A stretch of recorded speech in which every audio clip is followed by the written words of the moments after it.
Hey guys, in this video I'm going to be showing you how to finish your jewelry so that your pieces will be both durable and presentable. You're going to need beading wire of crimp beads, crimp covers, and wire protectors. Alright, to start off, I just quickly put together this necklace that I'll be selling at my upcoming pop-up this Halloween. And I'm taking a crimp bead and just beading it onto the wire, taking a wire protector and beading that through as well. I have a video explaining where I get my supplies at, so you should definitely go check that out.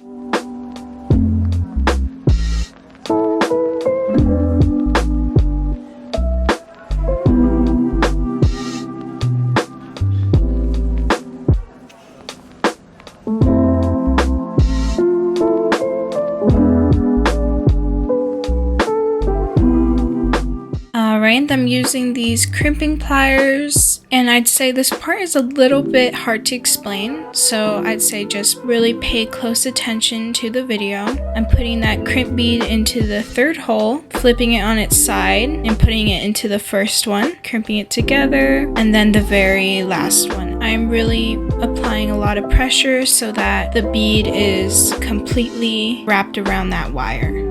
Before you crimp the bead, make sure that the wire looks like this so that you're crimping exactly into the middle of those two wires. That step is crucial for making sure that that crimp bead is not coming undone. Alright, I'm taking a crimp cover to put on top of that crimp bead so that it is hiding the bead for aesthetic purposes and also adding some extra protection to it.